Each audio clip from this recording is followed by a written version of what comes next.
Fala, galera, muito bem-vindos a mais um Back to Back. Back to Back de hoje vai ser histórico. Na verdade, estou com um dos maiores historiadores da arte marcial no Brasil, meu amigo Elton Silva. Vamos bater um papo aqui sobre toda a história das artes marciais, até chegar no nosso amado jiu-jitsu. Mas, antes de tudo, não se esqueça de se inscrever no canal aqui. E se você estiver assistindo ou escutando isso no podcast Viver de Jiu-Jitsu, seja também muito bem-vindo.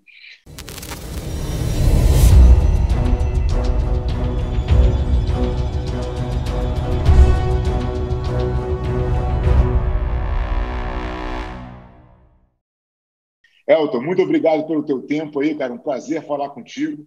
E eu queria que você se apresentasse rapidamente contando a tua história na arte marcial. Antes da gente entrar na história do livro, provavelmente dito, que vai aí desenrolar para tantas perguntas que eu tenho para te fazer. Obrigado pelo convite, né? Agradeço aí a ponte do nosso amigo Magno, né? Amigo em comum. Meu nome é Elton Silva, sou pesquisador autônomo, né, das artes marciais no Brasil e agora no mundo também, né?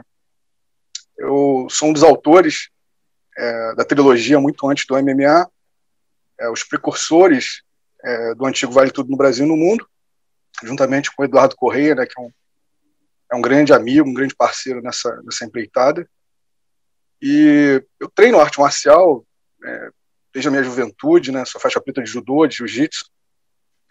Tenho um grande carinho por essas artes marciais que me ajudaram muito, né, na minha adolescência, na minha formação. E também pratiquei um pouco de outras modalidades de luta, a nível de pesquisa, né? Conhecer um pouco, saber do que você está realmente falando, escrevendo.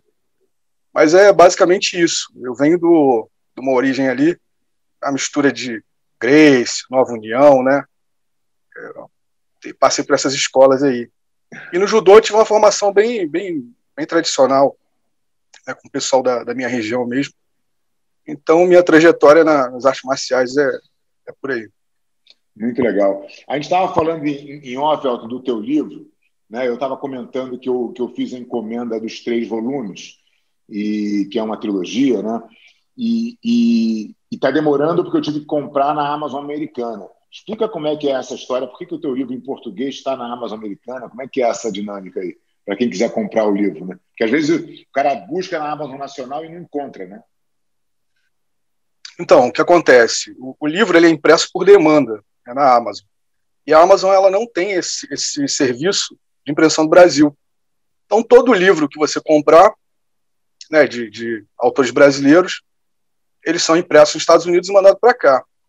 O meu livro, como ele teve uma tiragem muito boa, uma saída muito boa, eles têm uma facilidade bem rápida de mandar. Então, 5, 6 dias aí você está recebendo o livro. O livro, ele é esse aqui, ó. Esse é o primeiro. O de capa vermelha. Esse é o primeiro. Não, o de capa vermelha. Ele é as artes marciais formadoras do Vale Tudo. E como o pessoal estava reclamando muito, que não tem cartão internacional, né, para poder comprar, eu acabei colocando, né, num site chamado AGBook. Eles fazem, tá, uma versão que é um pouquinho menor, mas a qualidade também é a mesma. Sai até um valor, né, um pouco mais em conta.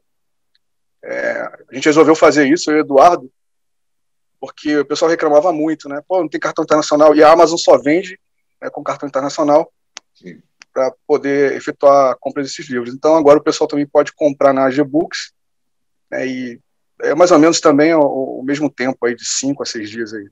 Você consegue... Não, legal. Eu vou deixar na descrição do vídeo aqui também os links, né, que o pessoal já pode clicar aqui e já ir direto para o teu livro para comprar. Estou curioso ainda para ler no livro. Já escutei muita história, na verdade, do Marcelo Alonso, né? Eu converso muito com o Alonso e ele também é um apaixonado pela história, né, das artes marciais e tal.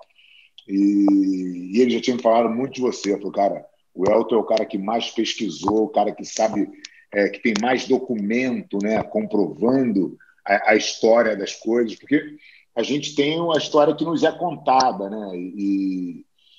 Enfim, e nem sempre ela retrata a verdade de forma tão tão transparente, né?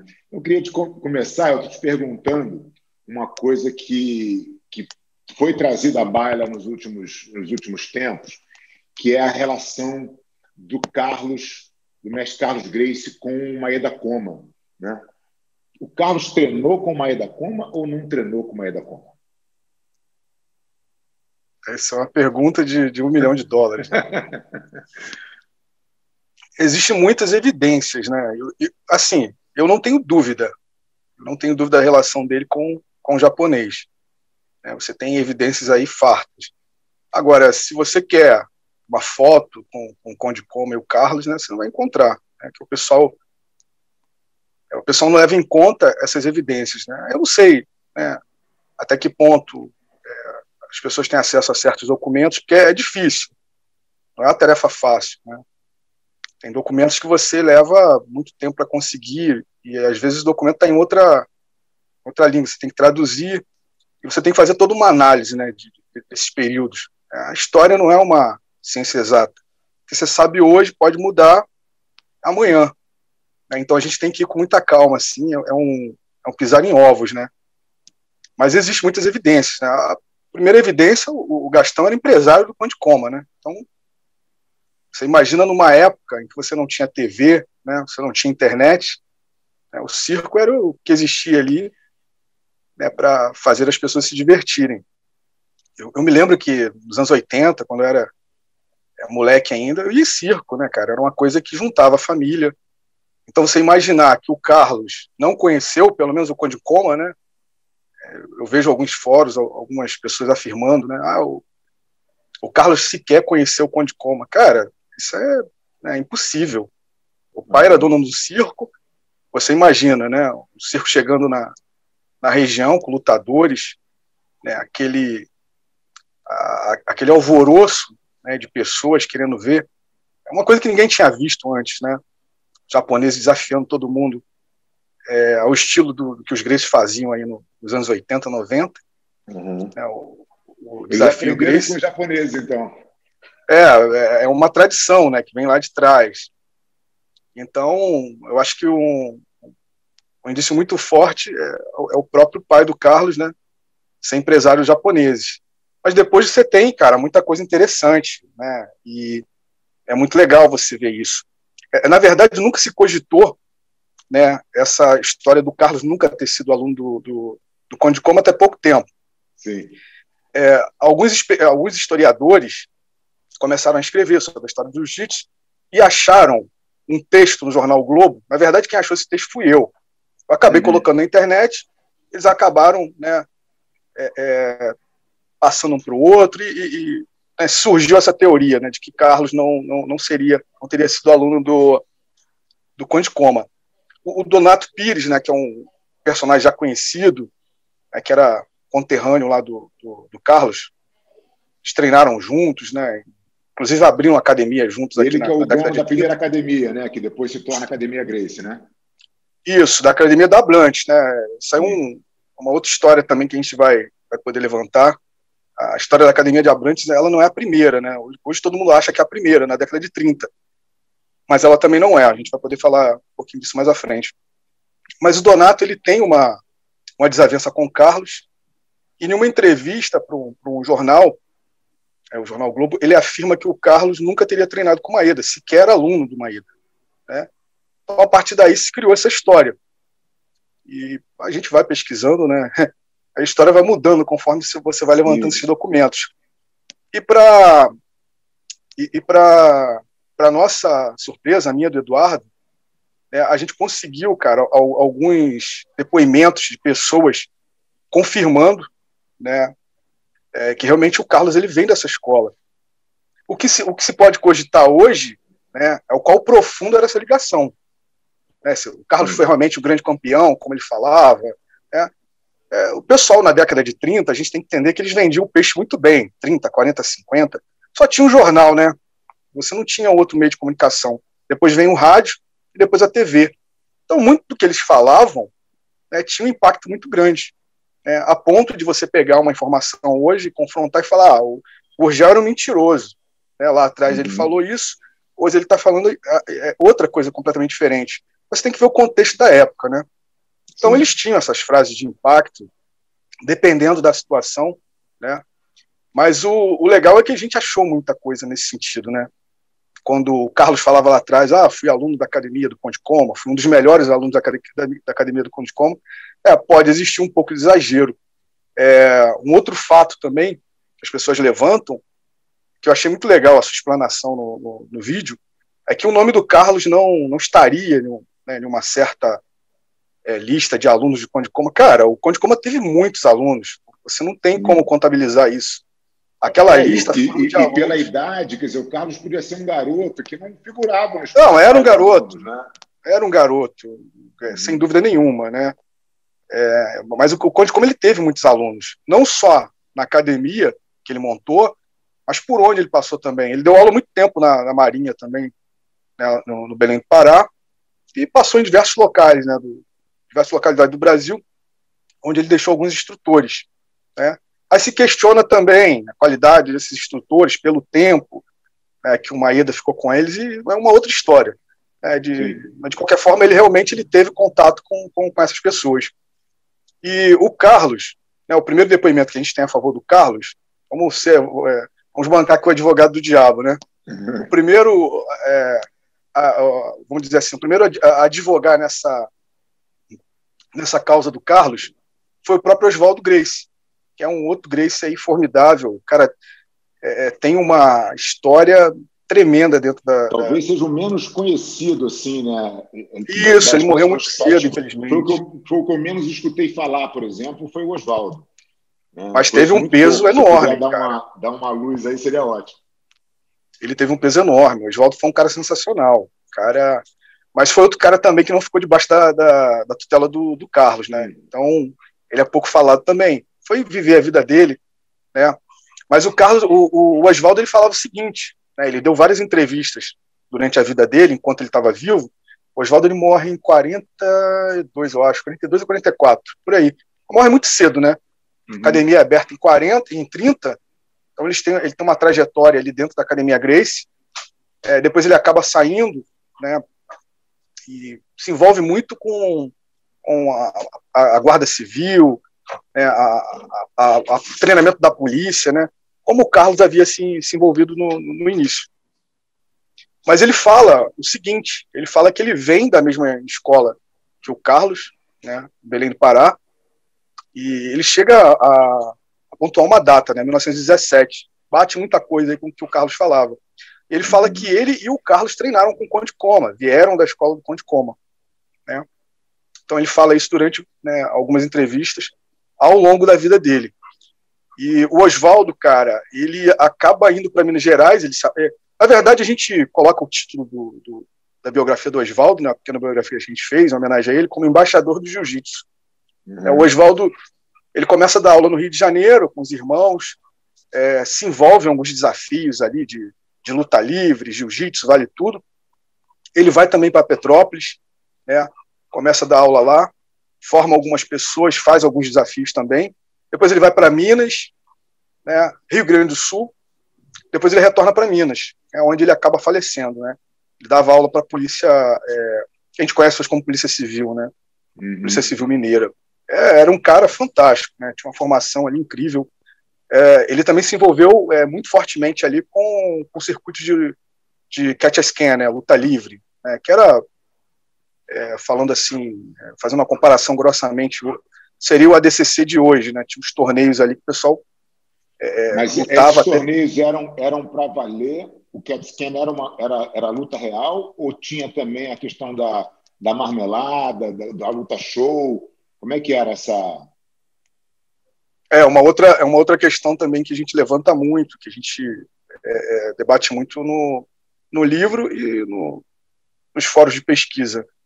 A história do catch as can, da luta livre no Brasil, ela é tão rica, né, e tão complexa como a história do jiu-jitsu.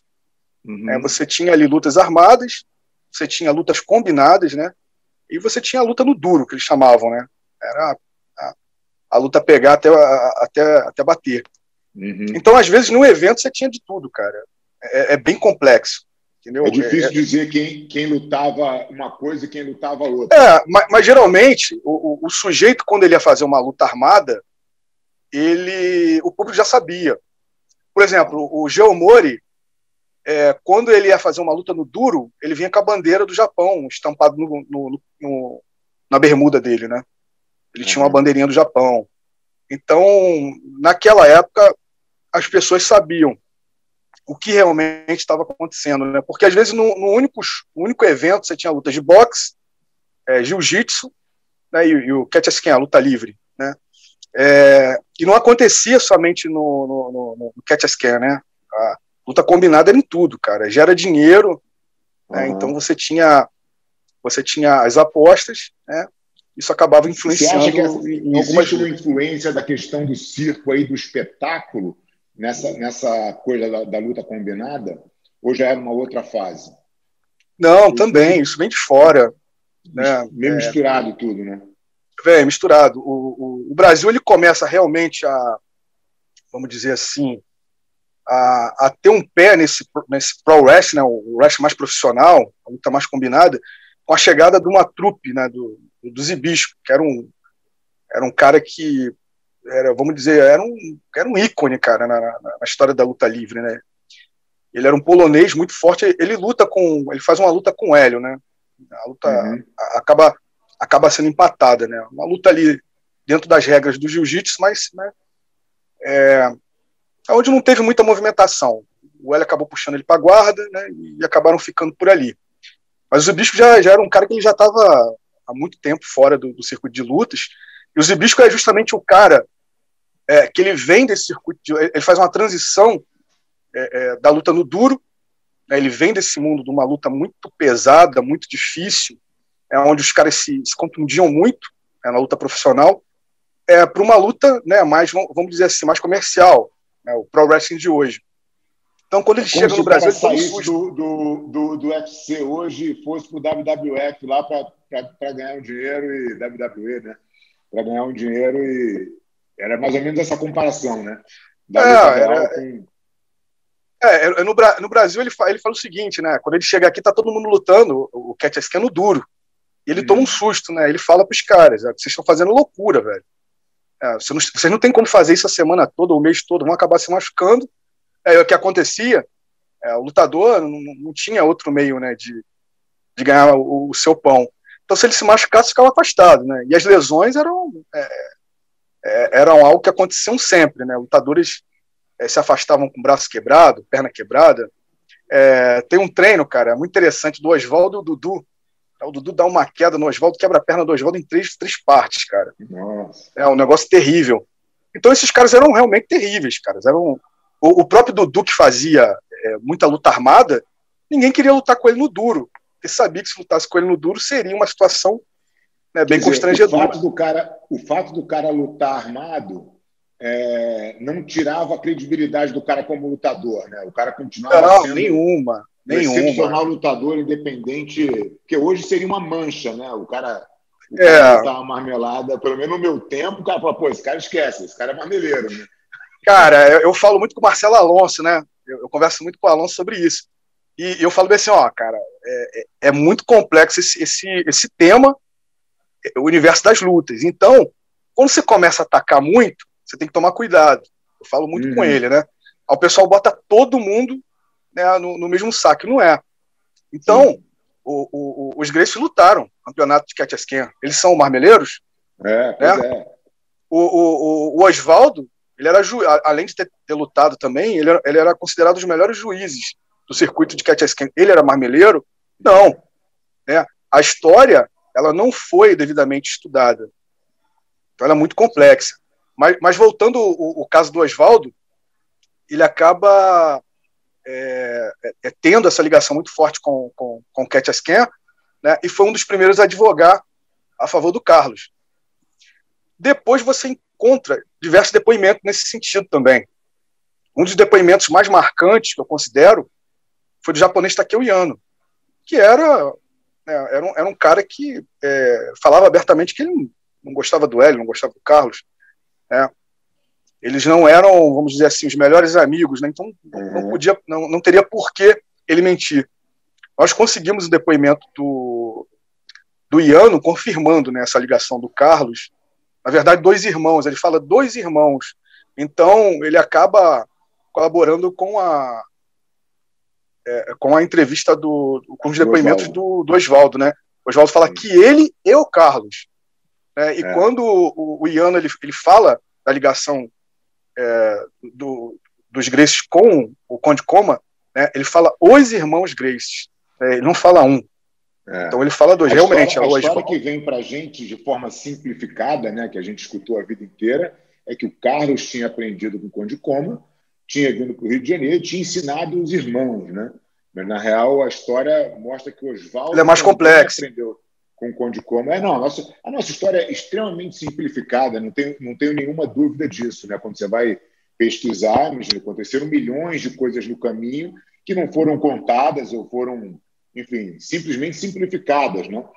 Mas uma curiosidade que eu tenho, por exemplo, o Hélio e o Carlos não participaram dessas lutas, né, de CAT scan, ou participaram também? Participaram sim. O Hélio, eles treinam, né? O Dudu, na verdade, o Dudu era um wrestler que veio de São Paulo, ele já tinha um nome muito forte lá, e ele acaba vindo para o Rio de Janeiro na década de 30, ele vem no final de 31, início de 32, e ele chega desafiando, né, todo mundo, desafiando os Gracies para lutar. Ele tinha uma formação bem eclética, né? Ele dominava um pouco de boxe, vinha da luta greco-romana e da luta livre, né? A luta livre aqui, ela tinha uma pegada muito forte de finalização. Já é uma herança que estava vindo lá dos Estados Unidos, né? Você tem uma interação muito forte ali dos primeiros japoneses que chegaram no Ocidente com os lutadores, né? Lutadores de luta greco-romana e estilo livre, né? Que a gente conhece hoje como estilo livre, né? Uhum. E eram estilos bem ecléticos, né? Não era esse estilo que a gente vê nas Olimpíadas. O estilo que a gente vê nas Olimpíadas é mais ou menos igual ao judô, com um estilo podado, né, para obedecer. Deixa só o que funciona para o esporte. Obedecer os critérios ali do Comitê Olímpico. Mas eram lutas muito violentas, né? As pegadas eram violentas, as quedas eram violentas. Se você pegar alguns vídeos antigos, você ainda consegue perceber isso. E houve uma interação desses japoneses muito forte, né, com esses lutadores de luta livre. E greco-romana também. Mas a luta livre, ela era muito mais versátil, né? Então ela acaba abrangendo maior espaço nesses desafios. E chegou ao ponto, né, que os japoneses eles desafiavam os lutadores de wrestling, né, para lutar nas regras do jiu-jitsu. Então eles tinham que usar kimono e faixa. Uhum. E os wrestlers desafiavam também, né, por outro lado, os japoneses a lutarem nas regras do catch as can. Então houve ali um sincretismo muito forte, né, e foi bom para os dois. Isso o Maeda acontecendo durante muitos anos. Isso. O Maeda. A discussão de que regra que vale, né? É bem comum. O próprio Maeda, ele participou muito desses campeonatos de catch as can, né? E o Geomori também, né? Vários japoneses que chegaram no Brasil, eles já tinham uma carga muito grande, né, de participação nesse circuito. E o Maeda falava o seguinte, cara, com tudo que ele aprendeu aqui no Ocidente, se ele e os amigos dele, né, os outros japoneses, voltassem para o Japão, eles ganhariam todo mundo. Devido a um nível técnico, né, que eles estavam na época. Então foi muito bom para ambos os lados, né? E chega um momento... O que traz a gente, né, Elton, por uma conclusão que é um pouco óbvia, que esse intercâmbio é o que cria o desenvolvimento, né? Assim, hoje... A nossa escola tem uma característica, eu já vi você falando disso numa live que você fez também. A gente tem muitos atletas nossos, campeões mundiais na faixa preta e tal, e que tem uma ligação muito forte com a capoeira, né? Então, eles vieram da capoeira e se tornaram grandes atletas de jiu-jitsu. E aí eu vi você falando justamente dessa mistura lá atrás, né? Que a capoeira já tem uma influência grande no jiu-jitsu há muitos anos, né? Tem. É um sincretismo aí, uma coisa... que assustou a gente também, né? Não só como pesquisador, mas como realmente amante do Vale Tudo, das artes marciais. A gente não conseguiu ainda medir o peso, cara, dessa influência. É uma coisa assim. E o engraçado, cara, é que nem o povo do jiu-jitsu compreende isso, né, de forma ampla, E o povo da capoeira também não. O pessoal da capoeira também tomou um susto com isso, né? E você imagina a gente como pesquisador, né, cara? Porque o pesquisador, ele não pode pegar, né, somente um texto e reproduzir, ele tem que fazer uma análise daquele texto, né? E eu faço uma brincadeira muito legal, cara, há muito tempo. E isso, antes de escrever os livros e antes de me aventurar nesse mundo da pesquisa, eu sempre fazia essa brincadeira de comparar as técnicas, né? E eu fui vendo muita similaridade, cara, em estilos. E na época que o pessoal falava assim, não se faz nada parecido com a capoeira em lugar nenhum do mundo. E eu já via, cara, muita coisa parecida. E você pega o judô, você pega alguns estilos de jiu-jitsu, o próprio wrestling, né? E você começa a ver muita coisa semelhante. Muita coisa não tem a ver, mas, cara, muita coisa está totalmente interligada. E no Brasil, o que a gente tinha de strike, né, de luta em pé, principalmente na década de 30, que é onde se forma o esporte que a gente conhece como Vale Tudo, né? Até a década de 60, por aí, o que você usa de strike né, nos ringues, né, a parte de perna ela vem toda da capoeira. Só que o sujeito que ia lutar, ele não falava que ele era capoeirista, né? Porque essas técnicas elas eram usadas isoladamente. O jiu-jitsu faz muito bem isso, cara. O jiu-jitsu olha para uma técnica, pô, isso aí me serve. Deu certo, funciona, eu vou absorver. Né? E ele não quer saber. O legal do jiu-jitsu sempre foi isso, né, cara? Tá bom, né? Tá funcionando, né? Isso aí. Essa realmente era uma das máximas do judô. Só que o judô ficou muito preso ali no tradicionalismo japonês, né? E o jiu-jitsu não, o jiu-jitsu ele tá fora dessa caixinha. A gente fala que o judô, cara, ele ficou preso dentro de uma caixinha, né? E o jiu-jitsu não. Ele consegue ampliar esses horizontes. E o lutador, ele geralmente ele não quer saber se aquela técnica vem da capoeira, da luta livre, do savate, do boxe, ele vai absorver. Se aquilo ali funcionar, é funcional para ele, ele vai absorver. Isso é muito legal, cara, dentro do duas coisas legais. Uma porta que não fecha. Nessa tua fala, tem dois momentos do jiu-jitsu já muito mais perto da gente do que da história lá de trás. Mas primeiro é a questão do Hollis, né? O Hollis, que é o professor do meu professor, ele era um cara que ele competia, ele estudava outras modalidades, né? Trazia o sambo do wrestling e colocava no jiu-jitsu, né? Então, as técnicas de wrestling que a gente começou a fazer, elas vinham em primeiro lugar do Hollis. O Hollis foi o cara que trouxe isso. E depois de muitos anos, eu tive a oportunidade de treinar com o Carson para o Vale Tudo de 91 contra a luta livre. E a gente treinava muito chute lateral, que era um chute da capoeira, né? Que o Carson comentava que usava para a luta do Valdemar Santana e tal. Então, assim, tudo, como você falou, né? Tudo podia ser jiu-jitsu. Tudo que funcionava, eu acho que o jiu-jitsu adaptava e botava dentro do guarda-chuva, né? Tem até uma entrevista do Renzo uma vez que ele falou assim, funciona. O cara falou, funciona, então é jiu-jitsu. É jiu-jitsu. Esse pensamento aí, ele é bem antigo no jiu-jitsu, né? Você tem essa interação com outras artes marciais, esses principais personagens, né, que a gente sempre está comentando, o Hélio, o Carlos, entre outros personagens que não são muito conhecidos e que a gente fez questão de trazer no livro e dar uma ênfase maior, né? Eles tinham esse pensamento. E não tinha tanta rivalidade como a gente foi vendo a partir do final da década de 50, 60, para frente. Eles treinavam juntos, né, trocavam informações. O próprio Dudu, cara, chegou a ser técnico, né, da Academia Gracie durante um tempo. Cara, o Dudu, se eu não me engano, ele fica mais de um ano dentro da Academia Gracie, cara. Então ele teve uma influência muito forte ali também. Você tinha mestres de capoeira puxando treino para os Gracie para enfrentarem lutadores em Vale Tudo. Isso era absolutamente normal, cara. O que a gente está vendo hoje, eles já faziam lá atrás. Cara, é impressionante quando você começa a ver as coisas e fala, velho, nada no mundo se cria. Se cria, né? Não existe nada de novo, né, debaixo do sol. A gente vê o ADCC, se eu não me engano, é da década de 90, né? Os primeiros ADCCs. 98. O Carlos fazia isso no final da década de 30, cara. O Carlos, ele desmanchou lá o estadinho e ele convidava as pessoas para lutarem numa regra mais mista, né?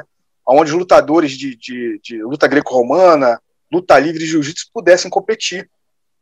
Cara, isso teve uma importância tão grande, né, que mais tarde ele serve ali de base, as regras servem de base para o primeiro campeonato de wrestling no Brasil, foi em 1949, cara. É um negócio muito bacana, cara. A história das lutas no Brasil, elas estão interligadas de uma maneira assim que, cara, é impressionante. Isso foi uma coisa muito legal pra gente. Quando a gente começou a ver, cara, é uma coisa assim que parece que, né, é um link que você vai abrindo e vai levando a outra janela, e é uma coisa impressionante, cara. Isso vem também do século XIX, né, com outras modalidades. O próprio Savate, a gente fala que o Savate tem um legado esquecido, né, é um legado enorme também, o boxe francês. Ninguém sabe, cara. O Hélio usava muito. Eu tive uma experiência com o Savate. Na época a gente estava treinando também para o Vale Tudo de 91. A gente fazia algumas visitas. O Carson levou a gente para fazer um treino na Ilha do Governador e tinha um professor, tinha uns alunos, um professor selecionou uns alunos ali de Savate. Foi a primeira vez professor que eu Richard. Savate, entendeu? Para a gente fazer treino de bloqueio e tal. Os caras eram strikers e tudo. Mas foi a única. É o professor Richard.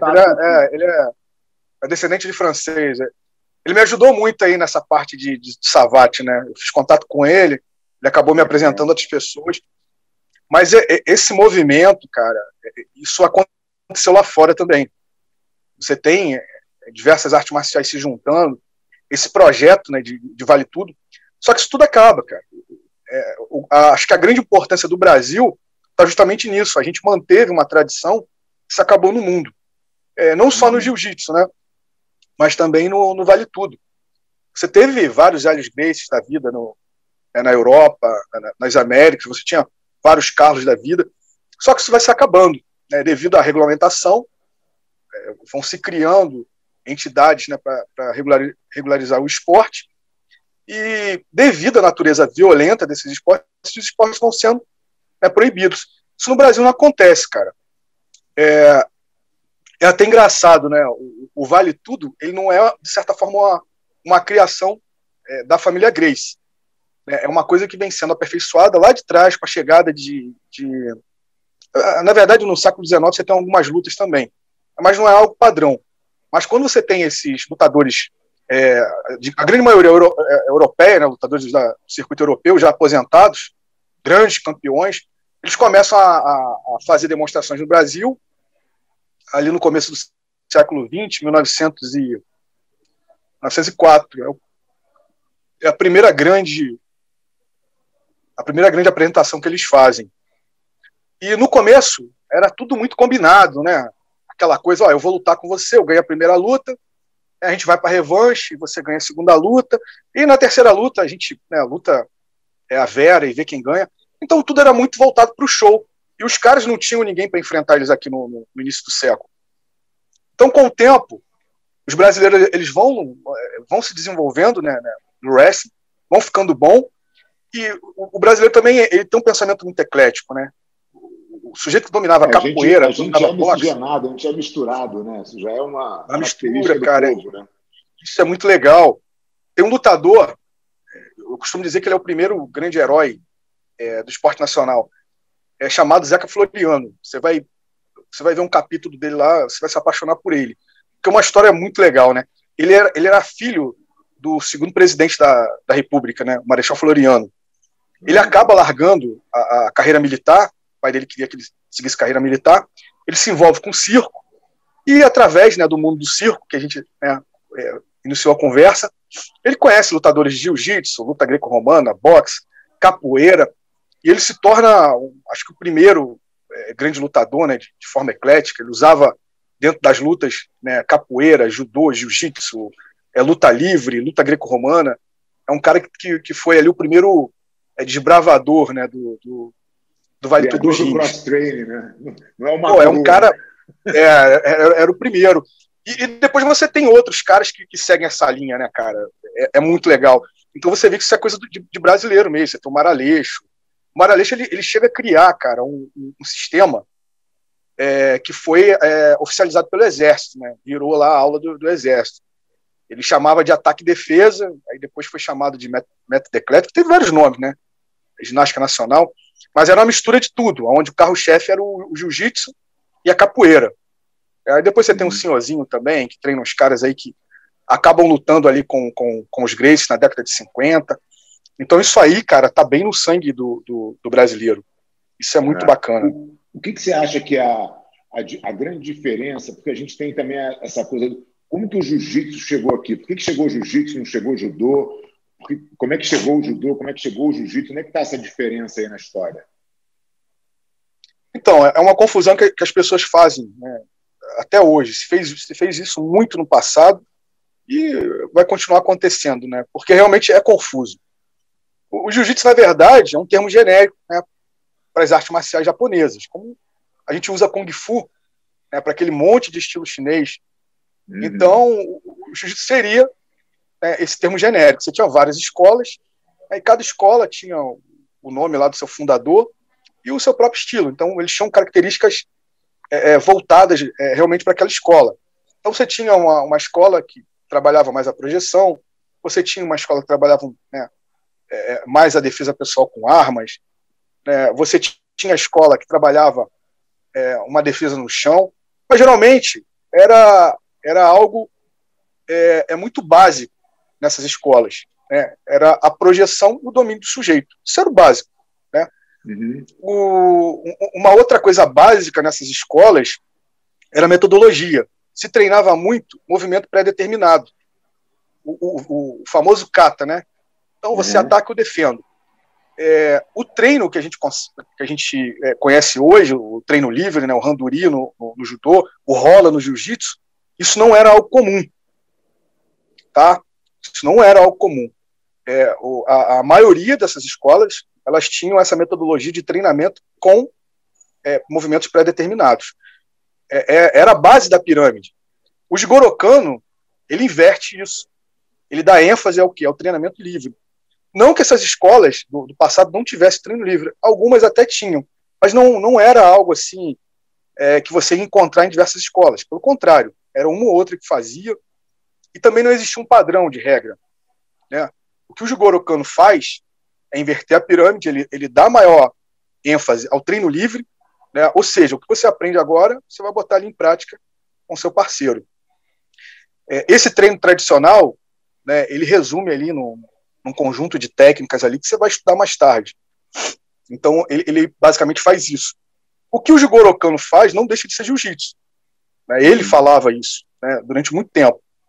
Com o tempo, o Jigoro Kano ele tenta se afastar do termo jiu-jitsu, porque existia muita competição em rua, em porto, né? As pessoas brigavam na rua, e era uma coisa muito, muito violenta.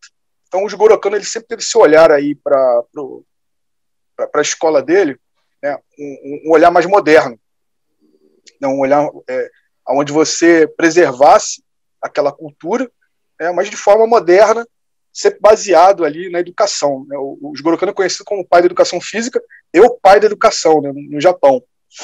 Mas ele também gostava de uma pancadaria, cara. Ele no começo ali, ele mexia os pauzinhos ali para ter esses desafios. Ele queria provar realmente a eficiência do seu estilo. O que ele não concordava era com essas brigas de rua, né? Ou você lutar por dinheiro, esse tipo de coisa. Mas no Japão ali... Se a gente tivesse separado do jiu-jitsu na década de 90, quando tinha os pit boys que brigavam na rua, a gente tivesse feito uma divisão e falar, não, cara, a gente vai fazer um jiu-jitsu agora, mas a gente está fora dessa Isso aí. Né? Vocês tinham que estar sempre na imprensa, né, falando que aquilo ali que eles faziam não era o jiu-jitsu. Isso aqui não é o jiu-jitsu. Jiu-jitsu a gente faz na academia, é uma disciplina para o corpo, para a mente, né? Então o Jigoro Kano passou por isso lá atrás. Mas não deixava de ser jiu-jitsu, né? Então ele cria esse nome, judô. Só que esse nome, o termo jiu-jitsu, no Ocidente ele já é bem antigo. Ele já é conhecido desde o século XIX, né, final do século XIX, 1880 e pouco ali. Você já tinha gente que veio para o Japão, conhecia o jiu-jitsu, então eles voltavam e falavam, escreviam artigos, crônicas sobre, né, o que eles viam no Japão. E você tinha alguns japoneses também perambulando aqui pelo Ocidente, né, enfrentando alguns lutadores de jiu-jitsu e de sumô também, enfrentando alguns lutadores de wrestling, boxe, né. Então esse termo já era bem conhecido. É um termo de mais ou menos aí 300 e pouco, 400 anos, né? Você não perde esse termo assim. Você imagina, hoje todo mundo conhece o que a gente faz como Brasília Jiu-Jitsu. Você imagina que você vá se apresentar, né, em algum lugar e você acabe tendo que, vamos dizer que existe uma lei, né, uma coisa que não é real, né, mas é um exemplo que eu vou poder dar. A partir de agora, o jiu-jitsu brasileiro vai ser conhecido como luta brasileira. Então você vai chegar lá, vai falar em luta brasileira, ninguém vai entender, né, luta brasileira. Mas quando você fala o termo jiu-jitsu, né, o jiu-jitsu brasileiro, todo mundo já conhece. Então era mais ou menos assim. Esses lutadores do Kodokan, quando chegavam no Ocidente, não só lutadores do Kodokan, mas lutadores de outras escolas, eles também conheciam essa metodologia. Porque o grande boom do Kodokan, né, ali no final do século XIX, início do XX, todo mundo começou a beber da mesma metodologia dos Gorokano. Era uma coisa que deu certo, né? Grandes mestres se juntaram com os Gorokano, e até aqueles de outras escolas, né, eles também treinavam no Kodokan, enfim, né, era uma metodologia que todo mundo usava. Então, quando eles chegam no Ocidente, eles falam judô, o pessoal não entende, né? Então, quando eles falam jiu-jitsu, se torna muito mais fácil de explicar. Então, começaram a usar. O pessoal do Kodokan, eles usavam os dois termos o tempo todo, né? Mas era muito mais para se fazer entender. O que chega no Brasil, na verdade, é judô, né? Não deixa de ser jiu-jitsu também, mas é o jiu-jitsu de origem do Kodokan. O primeiro sujeito que chega aqui do Kodokan é um japonês em 1908, chamado Sada Miyako, né, o Saki Miura. Ele vem contratado, né, pela Marinha de Guerra para dar aulas oficiais da Marinha. Então ele chega em 1908 aqui, ele começa a ensinar os marinheiros, forma algumas pessoas, né? Essas pessoas formadas por eles vão para outros estados e começam a ensinar também. O que então, era tinha um programinha nessa época, Elton? O que era? O cara falou assim, pô, o cara formou o aluno. O cara chegava aonde? A formação... Já tinha graduação, faixa preta? Já tinha isso? Não, a gente não sabe se o Sada Miyako chegou a formar alguém de faixa preta. A gente não tem mais outros depois dele, com certeza. A formação no caso da Marinha, era uma formação para defesa pessoal. Então era tipo um programa ali do Hélio, do Carlos. Você tinha um programinha de defesa pessoal, formava ele como instrutor, ele tinha que repetir aquele programa, né, para o outro estado que ele fosse, para outra escola de aprendiz que ele fosse. Mas também tinha o programa de luta. Esse japonês, ele começou a se apresentar no centro do Rio de Janeiro, fazendo a mesma coisa que os gregos faziam, né, desafiando todo mundo para uma luta ali, desafiava o público. E durante muito tempo, ele conseguiu vencer os brasileiros, né? Até estrangeiros que pisaram aqui, lutadores europeus que pisaram aqui, foram finalizados por ele. Até que apareceu o macaco velho, né, que era o Sirico, lutador de capoeira, e nocauteia esse japonês, em 1908. Só que mesmo sofrendo esse nocaute, ele fica no Brasil, ele fica no Rio de Janeiro até 1912, dando aula. Depois ele vai para São Paulo, não se envolve mais com jiu-jitsu, tem uma outra história lá. Ele vira dono de um jornal. Mas nesse meio tempo, de 1908 a 1912, ele conseguiu formar muita gente. O Maraleixo foi um cara que treinou com ele. O Maraleixo subiu para enfrentar o Sada Miyako 3 vezes, né? 3 noites seguidas. Foi finalizado as 3 noites.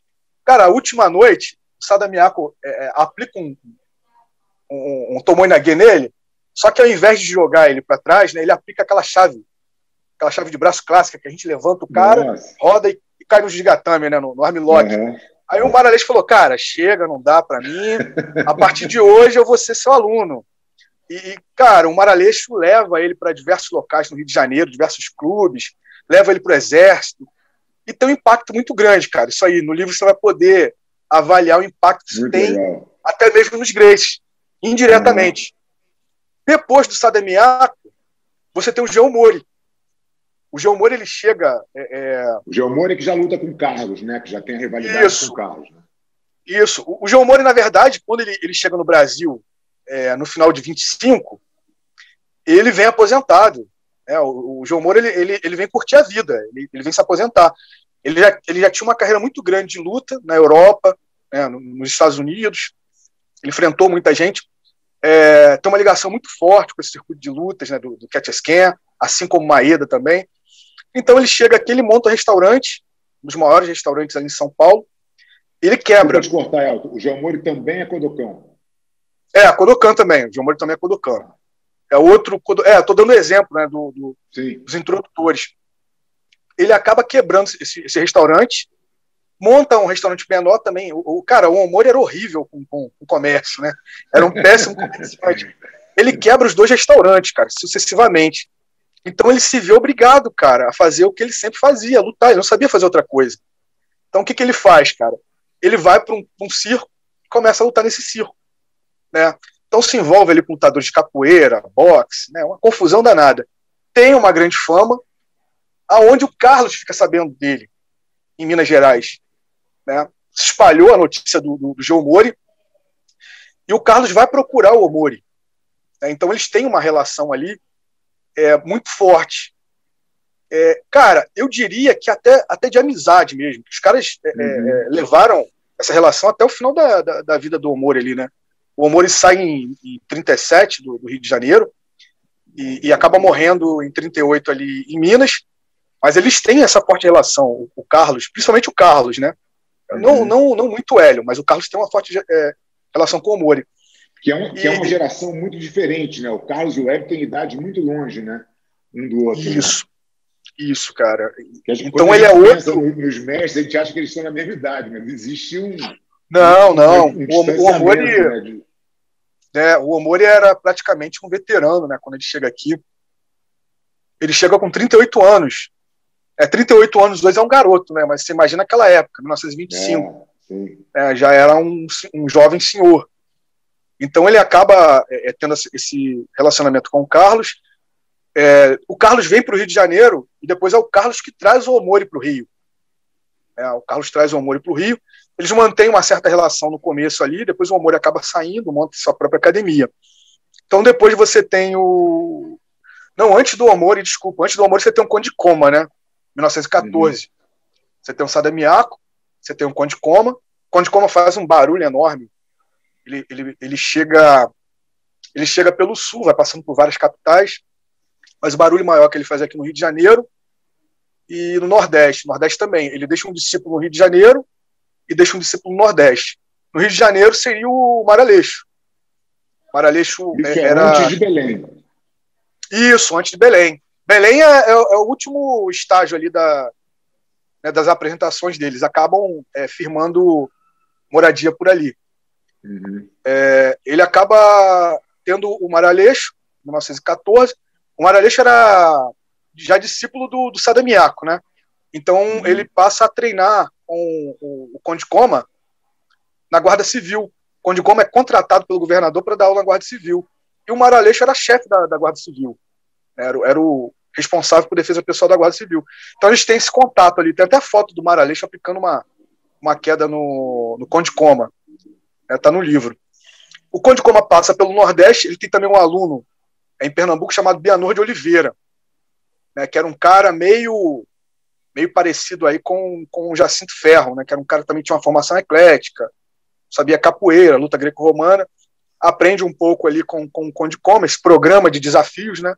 O Conde Koma passava para eles esse programa de desafios e acaba, né, indo para Belém, onde eles acabam lá se fixando, e a gente conhece a história, né, dos personagens que surgem ali, né? O Jacinto Ferro, o próprio Carlos, Donato Pires, todo mundo vem de lá. E muitos outros.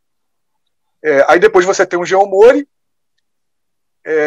No final de 39, cara, no final de 39, não, no início de 39, final da década de 30, você tem uma trupe oficial do Kodokan, que era liderado pelo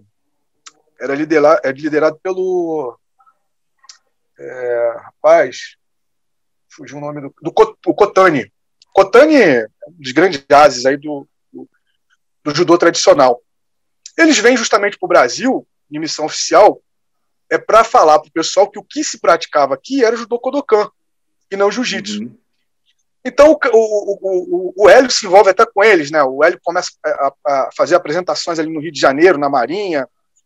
O Hélio tece grandes elogios a esses japoneses, né? Falam que eram verdadeiros mestres e tal.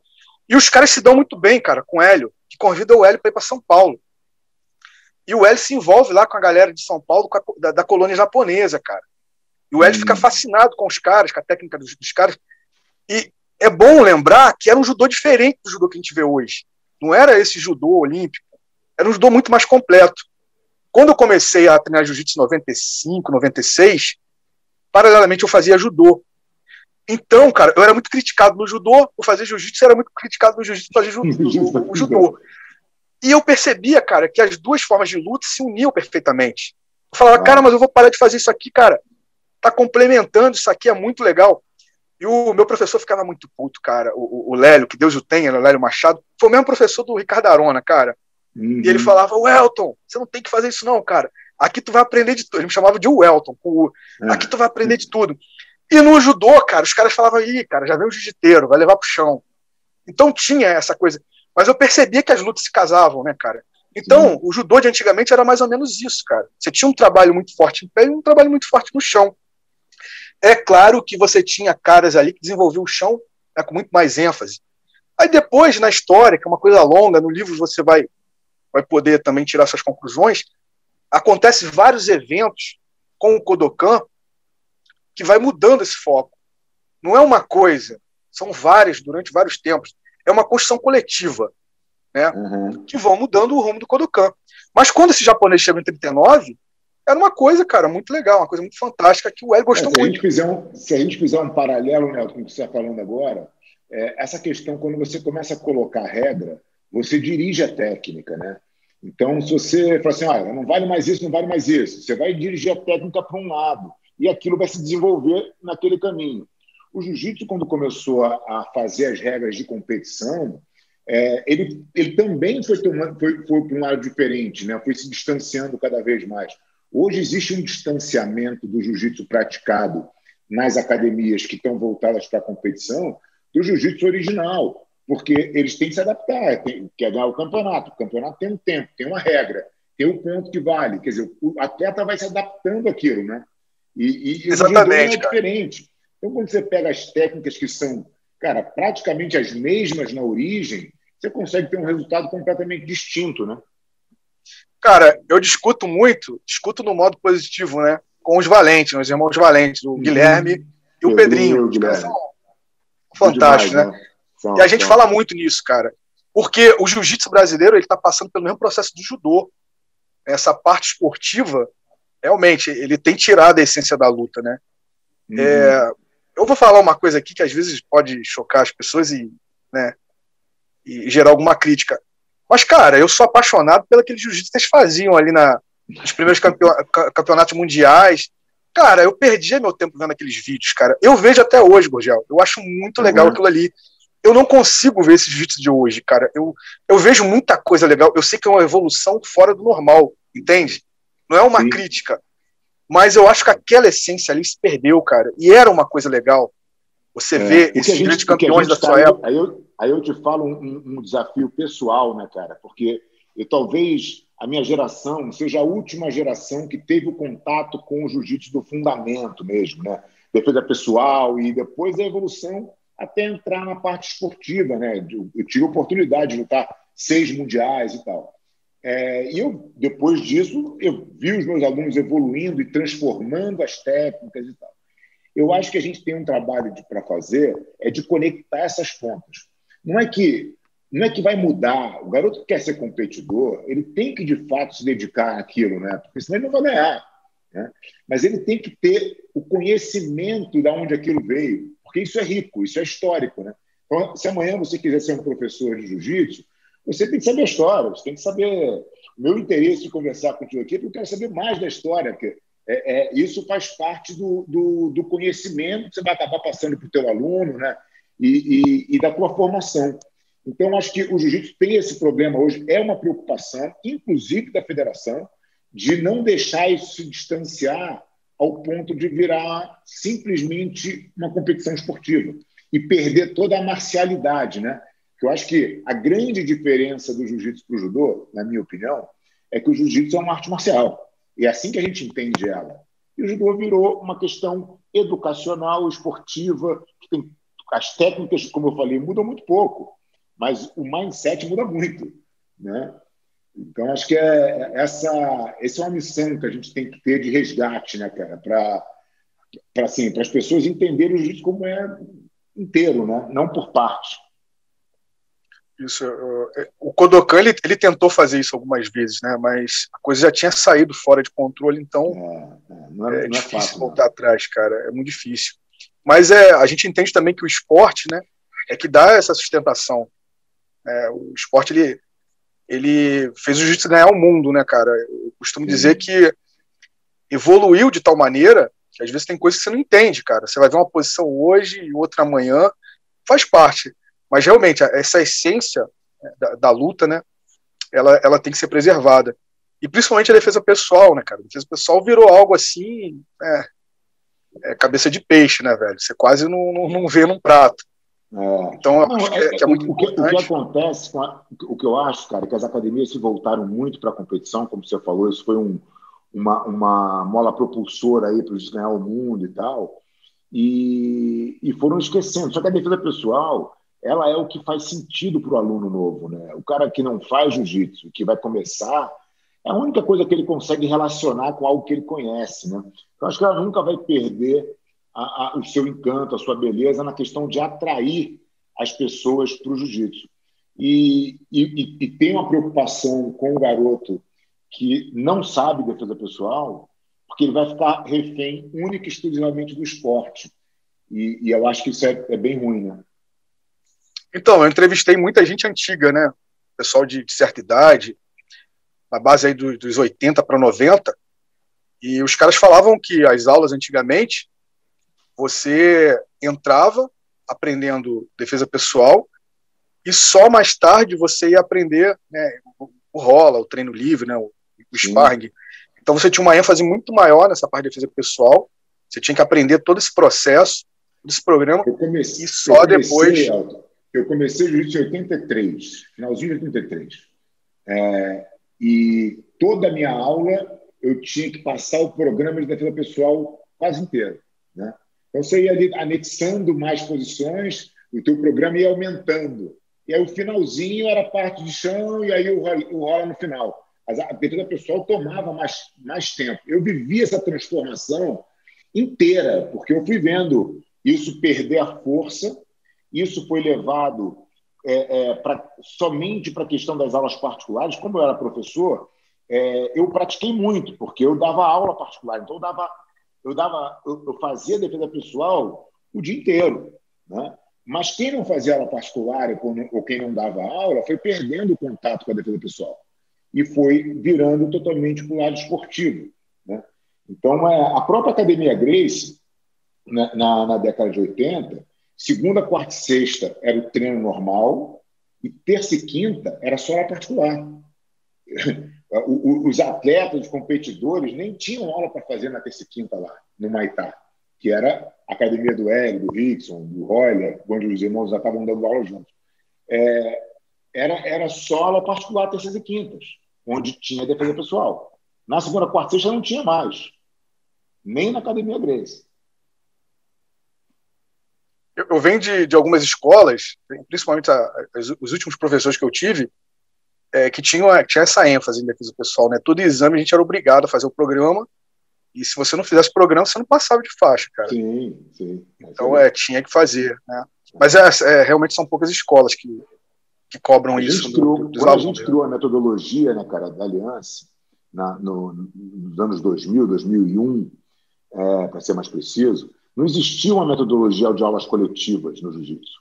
Você tinha aquele programa de 36 aulas da Academia Gracie e depois você tinha o Shark Tank lá, né? Se joga lá e vê quem sobrevive. Eu falei, cara, isso está errado, né? Eu tive eu já contei isso aqui várias vezes, mas assim, eu tive um seminário na Alemanha onde eu tive contato com um mestre de 21 do Kung Fu, né? E o cara tinha 50 mil alunos na Alemanha.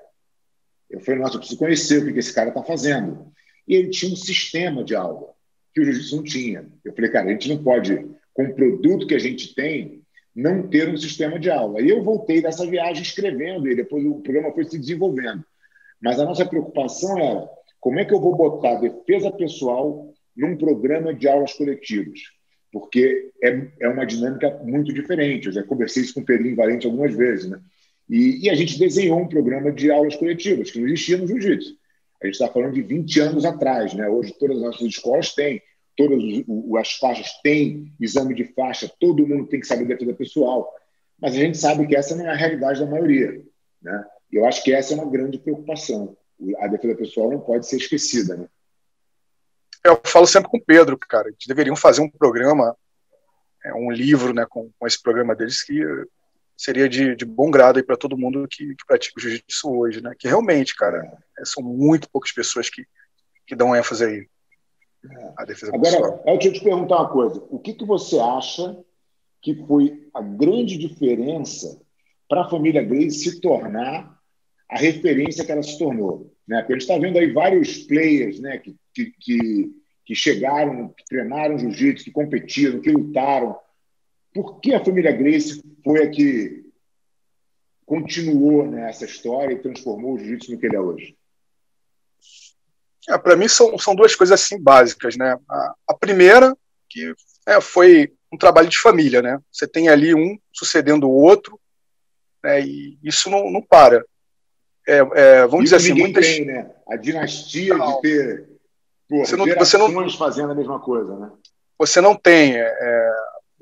Você tinha, por exemplo, vou dar um exemplo, na capoeira do Senhorzinho. O Senhorzinho ele vem até morre na década de 60. Ele morreu, né, deixou alguns poucos alunos, era ele que mantinha, né, aquela tradição. Quando ele morre, grande parte da capoeira morre com ele, a capoeira carioca. Os alunos não dão continuação, poucos deram continuação, né? Então os Gracies, eles tinham essa vantagem, né, de ter esse conhecimento passado de pai para filho, né, de irmão para irmão, enfim. Existe na história alguma família com a mesma característica, assim, em alguma outra arte marcial que você tenha conhecimento? Cara, no momento eu realmente não conheço. Eu não conheço. Você tem ali alguns irmãos, né, algumas pessoas. O nosso querido Valdemar Santana é um exemplo, né? Quando o Carlos fala, foi o Carlos ou o Hélio, né? Não, foi o Hélio. O Hélio fala que ele era um grande lutador, mas ele jamais seria um clã, porque não tinha uma dinastia. E ele convidou o irmão, né? Algumas pessoas. Mas, cara, é o exemplo que eu lembro no momento, né? E depois também, cada um segue um caminho, né? E não tem como... Mas quando você pensa na família, né, cara? É um negócio... Pô, o Carlos tem 21 não, filhos, cara, os caras... É um negócio surreal, né? Os caras fizeram isso desde a década de... Cara, na verdade, desde a década de 30 não, né, cara? Desde a década de 20, né, cara? Você tem ali o Carlos com esse projeto. Existiu realmente a academia da década de 20, cara. Isso está comprovado. A gente está procurando somente aí, né, uma documentação para poder apresentar, mas os caras tinham a academia na década de 20, né? Então você vê, cara, desde a década de 20... A primeira academia da família Gracie foi em São Paulo? Não, a primeira foi no Rio de Janeiro. No Rio. Quando o Carlos chega no Rio de Janeiro, né, eles vêm eles vêm no finalzinho ali de 21, eu acho que dezembro. Eu sei disso porque eles pedem um alvará, né, de licença para poder fazer uns jogos lá. O Gastão, ele criou um sistema de jogos, né? Então eles pedem ali o alvará no final de 21 e em 22 eles já estão com esses jogos ali, apresentando esses jogos. Depois eles têm uma rápida ida para Minas Gerais, também não dá certo. Eles acabam voltando. O Carlos, ele fala o seguinte, numa entrevista em 1929, quando ele chega em São Paulo, ele fala que antes dele chegar a São Paulo, ele era professor da Guarda Civil de Minas Gerais. Ele sai em 1920, final de 27, ele sai em final de 27 para Minas Gerais, ele leva algum tempo ali, cerca de 6 meses dando aula em Minas Gerais. De Minas Gerais ele vai para São Paulo.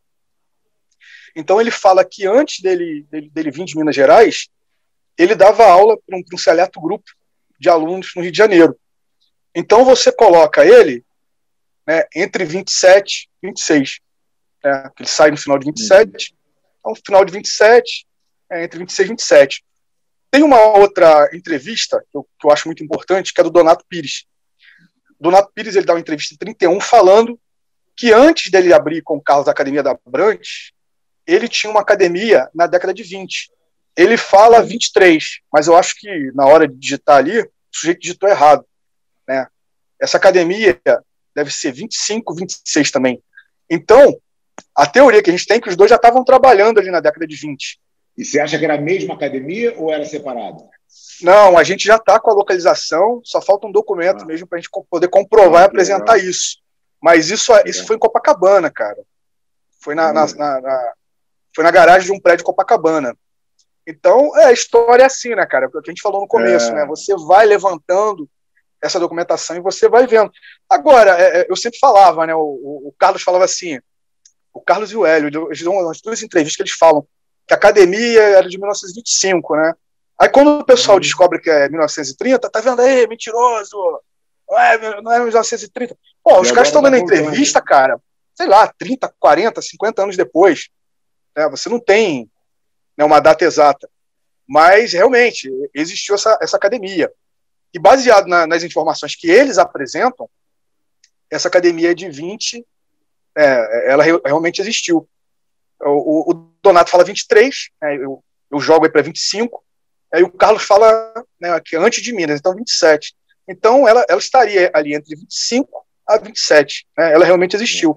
Só falta realmente a gente comprovar a localização física. Eu já vi o número na minha cabeça, antes de começar a olhar a história com mais detalhe, aí, como vocês trazem e tal, na minha cabeça era 1925. Mas depois, não foi 25, foi 32. Eu falei, bom, eu vou aceitar, porque, pô, também não 32 no caso. 32 no caso foi a Academia Gracie mesmo, né, que eles mudam o nome. Era Academia de Jiu-Jitsu do Rio de Janeiro, em 1930, com o Donato. Então, era o Donato como, vamos dizer assim, o capitalista, né, do projeto, o Carlos, né, como professor, e o George como monitor. Então, os três estavam ali. Na inauguração, o Carlos vence até um cara, né? Tem uma parte do livro que a gente descreve isso. Eles, para provarem ali a eficiência do jiu-jitsu, desafiam alguém da plateia ali, aparece um sujeito lá bem maior e mais forte que o Carlos. O cara rapidamente domina o cara, né, e finaliza o cara. Então, eles levam essa academia juntos ali até 31, ali, final de 31. Só que o Carlos, ele tem esse projeto de fazer, né, do jiu-jitsu, né, um sistema de defesa pessoal mais reconhecido no Rio, e ele começa a fazer esses desafios, que era algo que o Donato não aceitava. O Donato achava a luta algo mais intelectual, mais voltada ali para a elite, né? Então, a partir de 1931, o Carlos, ele lança o desafio aos capoeiristas, né? E o Donato, ele não aceita isso muito bem. Né? Ele achava que a luta era algo muito mais intelectual, muito mais voltado para a elite, né? Não tinha que fazer parte desses desafios, que era algo que ele não achava muito legal. Então eles têm esse racha, né? Ele também passa num concurso lá e vai trabalhar como representante lá do... Um desafeto dos Gracies, né? E aí isso repercute naquele documento que você falou lá no início, né? Naquela entrevista. Isso. Um outro ponto interessante é que nesse documento ele fala, né, que o Carlos nem sequer era aluno do Conde Coma, mas anos mais tarde, em 1939, quando o Hélio e o George vão para São Paulo, o George se junta com o Donato e eles abrem uma academia juntos, né? Academia científica de jiu-jitsu e tal. Então ele estava sempre ligado, né, cara, essa coisa da elite, né, algo voltado para os intelectuais e tal.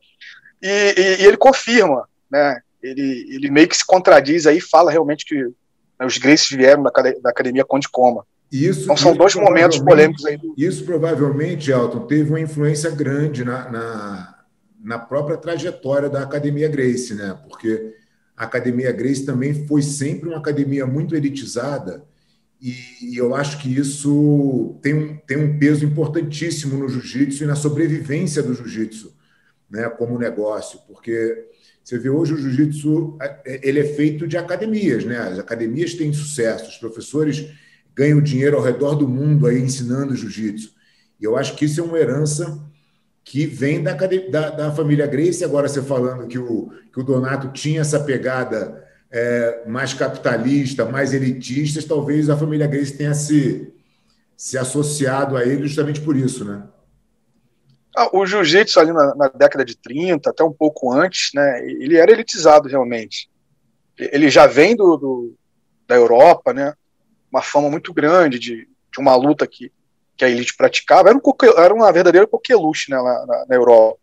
Tinha muito artigo, muita revista que chegava no Brasil e sempre estava ligado realmente à elite, né, às Forças Armadas. E no Brasil isso não é diferente, né? No Brasil, o que era visto aqui marginalizado era o boxe, a capoeira, né?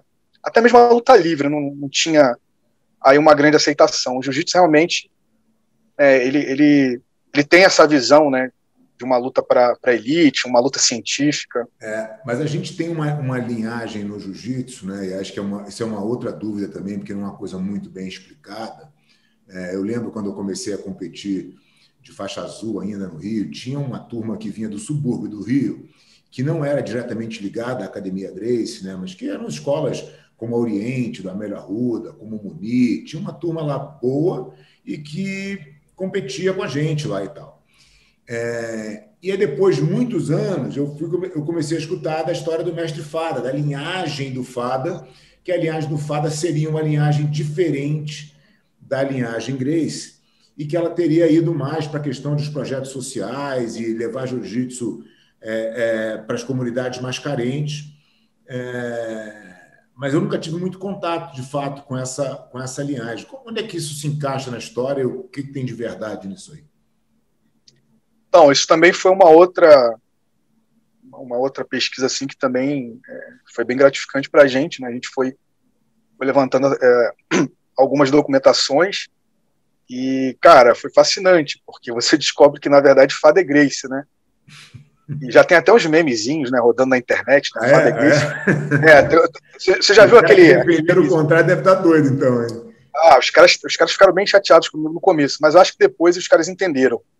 Você já viu um memezinho que o cara tá subindo a escadaria do ônibus e tem uma placa escrita assim: fale com o motorista somente o indispensável? Uhum. Já viu? Aí o cara fala assim: Fada é Gracie. Tem até um memezinho assim, cara. Mas cara, Fada é Gracie, não tem jeito, cara. Os caras, no começo, ficaram um pouco revoltados. Uma coisa que sempre me chamou a atenção foi o Luiz França, que era como se fosse um fantasma, né? Você tem foto do Carlos, você tem foto do Hélio, você tem foto do George, você tem foto de todo mundo, cara. Você acha foto de todo mundo. Pô, eu achei foto do Sademiaco lá atrás, né, cara? Eu achei foto de um monte de gente que era tido como lenda e tal, o próprio Mori, né, você acha um monte de foto hoje em dia, e, cara, nada do Luiz França. Aí começaram a aparecer umas fotos do Luiz França, né, um senhor de bigode, cabelo meio crespo e tal, sentado de kimono, e pra minha surpresa, aquele não era o Luiz França, cara, aquele era o José Senador Rosa, que é um aluno do Takeuiano de Minas Gerais. Foi um grande nome em Minas Gerais. Foi como se fosse o Carlos Gracie em Minas Gerais. Nenhum, e a que tinha não era ele.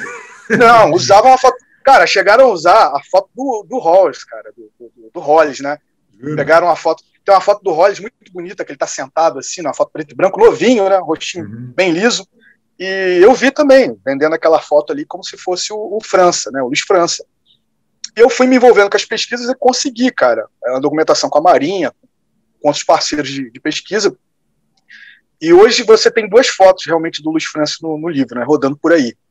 Uma dele em 1932, que está novinho, e uma em 1952. Ele já está com o cabelo um pouquinho mais grisalho, né? E a gente foi levantar a história do França.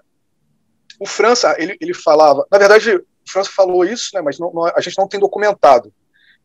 Quem falava que o França tinha aulas com o Conde Coma era o Fada, O Fado ele passa a falar isso a partir da década de 60, 62. Ele dá uma entrevista numa revista de esporte, onde ele fala que ele tinha orgulho de não pertencer à linhagem Gracie, que a linhagem dele era uma linhagem completamente isolada. Era uma linhagem que via do França, que o França era aluno do Conde Coma. Foi a primeira referência, desde a década de 50, quando o Fado aparece, na verdade, 50 não, 40, né? Ele aparece em 40.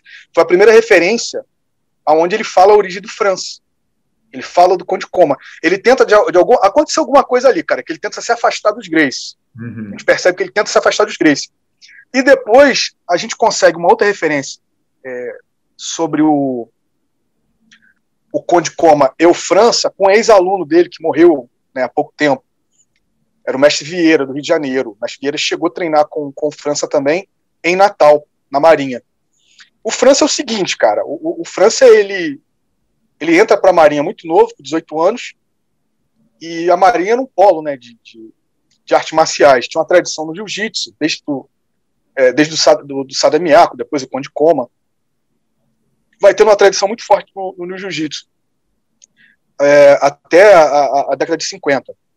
Então ele começa a praticar boxe, né, se torna ali um cara muito habilidoso no boxe, chega a fazer algumas lutas, inclusive luta profissional, e começa a se envolver com o jiu-jitsu também. Você tem o jiu-jitsu na Marinha. O jiu-jitsu na Marinha. Você tinha alguns antigos instrutores deixados pelo Sadamiaco, né, formado pelo Sadamiaco, só que depois você chega o Geomori. O Geomori, em 32, ele vai dar aula na Marinha. Ele começa a dar aula na Marinha, no Clube Naval. Primeiro contato ali tem um primeiro contato ali com França. Só que em 1929, o França ele vai para Belém do Pará. Em Belém do Pará tinha uma escola de aprendiz de marinheiro, onde o Conde Coma dava aula. Ele deu aula ali de 1928 a 1933. Depois ele sai e coloca o Takeo Yano para dar aula para ele. O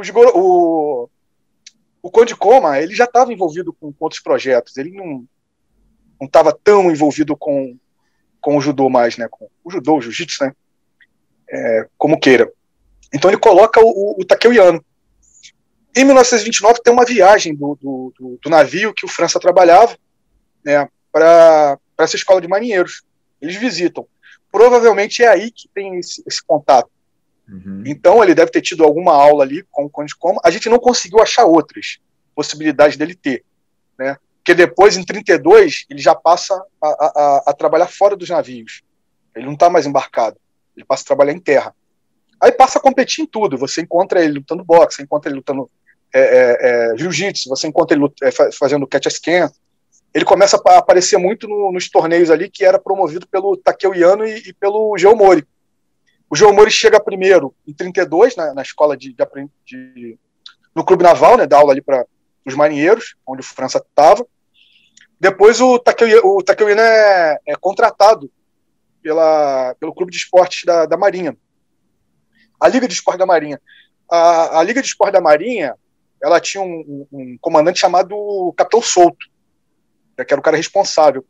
Ele vai fazer uns treinos com o Conde Coma. É que eu tô falando, cara. O Conde Coma tinha muito aluno. Uhum. Tinha aluno que a gente nunca vai saber, porque não teve destaque, né? O cara não estava interessado em ser lutador, ser professor. O cara queria treinar. Sim. E o Capitão Souto era um, né? Ele passa um tempo treinando com o Conde Coma. Inclusive, a ideia deles, eu não sei se você já chegou a ver um livrinho do Conde Coma de 1935? Não. Ginástica japonesa. Tem até umas fotos, a gente coloca no livro. Depois, se você quiser, eu posso passar para você. Legal. E tem uma foto lá do Capitão Souto, o Maeda, o Iano, tá todo mundo junto lá com o uniforme da Marinha e o uniforme de treino. Tem os personagens ali também, bem interessantes ali, que tem uma história mais à frente. O Souto, ele fica impressionado, cara, com a técnica do Iano, né? O Iano com a técnica espetacular, ele falou, vamos levar esse cara pro Rio. Ele vai ser técnico. E no Rio, é interessante, a vaga estava sendo quase ocupado pelo Carlos, o Hélio George, em 34. Eles trazem o Iano para o Rio para concorrer à vaga. Aí quem que estava concorrendo à vaga? O Takeo Yano, o Carlos, o Hélio e o George juntos, né? O Carlos era o cabeça, quem ia ficar de frente era o Carlos, e tinha um outro sujeito lá que eu nunca descobri quem é.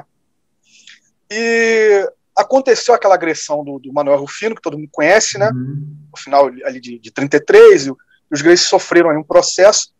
Por ter ficha corrida, eles não poderiam assumir essa vaga. Então eles acabam sendo ali meio que eliminados. O Takeuiano entra para a escola para a Liga de Esporte da Marinha, começa a dar aula junto com o Omori. Tem até muitas fotos deles, né? Aplicando queda. É onde o França tem o segundo contato. E ele fica muito tempo com esses japoneses. Os japoneses também tem é bom lembrar que eles têm uma pegada da luta livre, né? Então eles fazem muito torneio de luta livre e tal. Inclusive o França aparece representando lá o clube naval e a Liga de Esporte da Marinha em eventos de luta livre também. O Iano e o João Mori, eles dão aula em diversas localidades do Rio de Janeiro, Flamengo, na ACM, no Clube da Light, um monte de lugar ali. Depois eles trazem os irmãos Ono também. Então você tinha essa turma toda ali, nos anos 30. Cara, e os Gracies, eles participavam de eventos junto com esses caras. Aí tava todo mundo ali, não tinha essa rivalidade. A rivalidade era mais no ringue mesmo, né? Era uma coisa bem profissional. Então chegaram a treinar juntos em algum momento, chegaram a fazer campeonatos, estão com campeonato no Flamengo, cara, que participam os alunos do Iano, os alunos do Omori, os alunos do Carlos. Todo mundo participando do mesmo campeonato. Então todo mundo estava junto ali. Em 1937, final de 37, os japoneses eles vão para Minas Gerais tentar ressuscitar um circuito de luta que havia lá desde a década de 34, que foi criado por um outro aluno do Conde Koma, Mestre Loanzi. O Mestre Loanzi vai para lá em 34, cria um circuito de luta, leva para lá George, leva para lá o Oswaldo, já eram muito amigos. O Hélio chega aí para lá também, ele vai em 37. Né? O Carlos eu não sei, provavelmente estava lá também, né? Mas o Hélio luta lá nesse circuito de luta, o George luta, o George chegou a morar lá um tempo, né? O George e o Oswaldo, e o Hélio vai lá fazer uma luta só. Então eles tentam voltar para lá no final de 37 para fazer esse circuito de luta ressuscitar, que o Luanz depois ele vai embora, né? Ele vai para o Rio Grande do Sul. Quando esses japoneses vão embora, o França ele fica sem os japoneses para treinar. Então ele passa a treinar na Academia Gracie. Você começa a ver reportagens do França representando a Academia Gracie. Tem uma outra ligação aí que a gente também vai apresentar num outro trabalho, né? O Carlos tinha um aluno que vai dar aula quando o Iano ele sai da Marinha, o Carlos bota um aluno para dar aula lá na Marinha. Então provavelmente você tem essa ligação também do Carlos depois. O Carlos não podia entrar com o Hélio, então bota um aluno lá. Isso é uma história bem legal depois. Então provavelmente tem essa ponte, tem essa ligação. O fato é que ele passa a treinar e representar a Academia Gracie. A partir ali de 38, 39. Só depois disso é que ele tem contato com o Fada, que aparece anos depois. Não, o Fada aparece logo ali em 37, cara. O Fada, ele já o Fada fala que em 37 ele entra para a Marinha. E ele conhece o França. Ele começa a treinar com o França na Marinha. Você vê que tinha uma galera treinando já na Marinha ali, né? Mesmo com a saída do Takeuiano. E eles são levados para a Academia Gracie. Tem um terceiro sujeito que faz essa ponte também. A gente conta isso numa outra trilogia que vai sair. Então o Fada tá junto também, cara. O Fada tá junto. O França, ele recebe do Carlos e do Hélio a faixa preta ali em 40 e pouco. Em 42, vai o França e o Fada dar aula de jiu-jitsu no subúrbio. Essa história do subúrbio ela é bem antiga. Eles vão em 42 dar aula num clube chamado Esporte Clube. O lugar lá que o França veio, cara. O França veio do subúrbio lá, cara. Caramba, esqueci o nome do local que o Fada. Bento Ribeiro. Esporte Clube Bento Ribeiro. Eles montam a academia numa quadra desse Esporte Clube e começam a dar uma aula lá. Então a história já começa ali.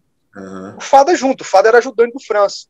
Ou seja, se o França está treinando na Academia Gracie, muito provavelmente o Fada está junto, cara. Não tem como separar isso.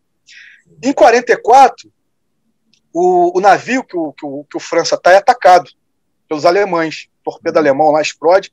Ele é um dos sobreviventes, morre muita gente. Então ele é transferido para Natal. Em Natal ele começa a treinar os os marinheiros lá na escola de aprendiz de marinheiro.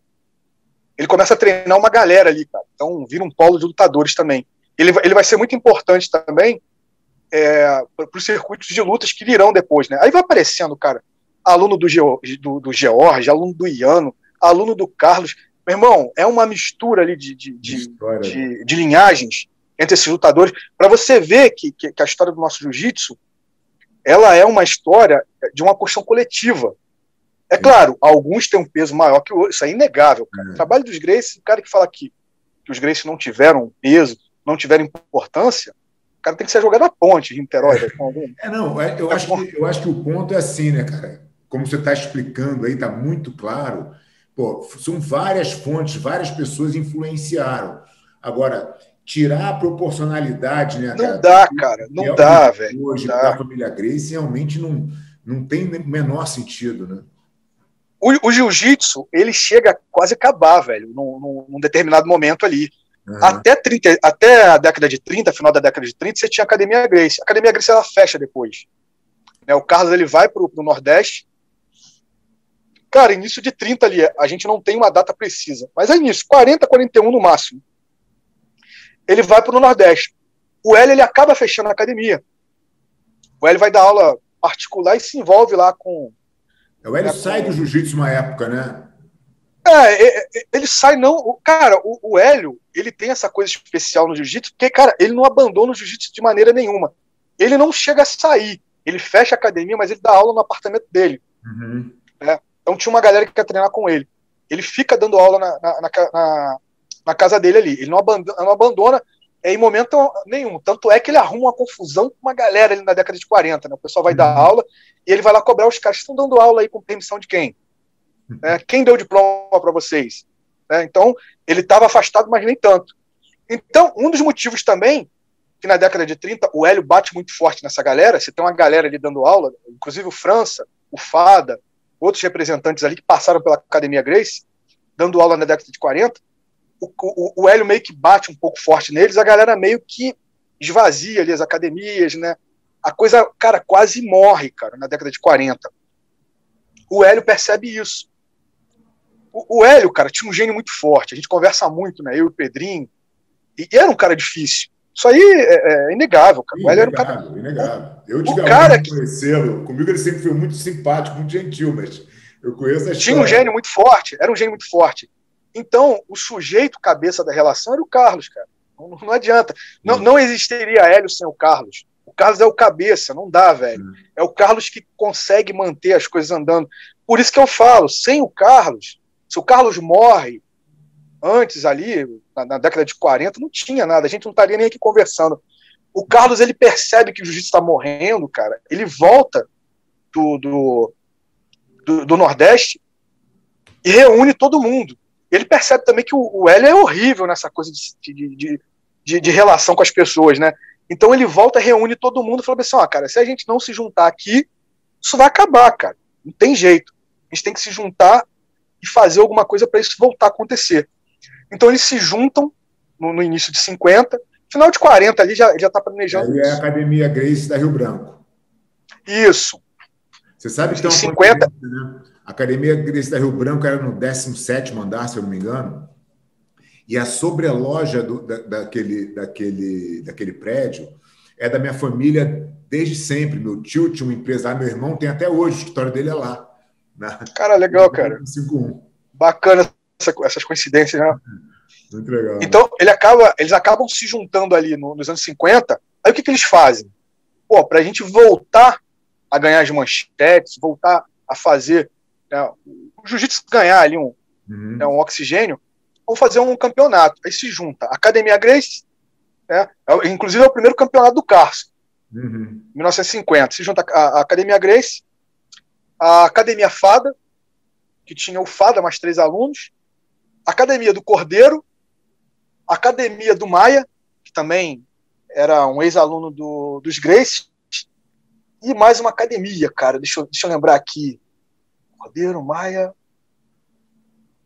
eram 5, a última lá, eu não tô lembrado. Eu me lembro que na minha época, para você comprar um kimono trançado, você tinha que ir no Cordeiro, que ele era o único que vendia. Eles tinham a Torá era deles, né, a fábrica Torá. A Tigre. A Era Torá é uma Tigre? dissidência. Ah, entendi. A Tigre primeiro, engraçado que eu fiz um vídeo hoje sobre isso. A Tigre era o primeiro kimono, que era do Cordeiro, e aí depois veio a Vera e a filha saíram do Cordeiro e montaram a Torá. E aí Não sabia, o cara. concorrente que eles tiveram aí na questão de kimono.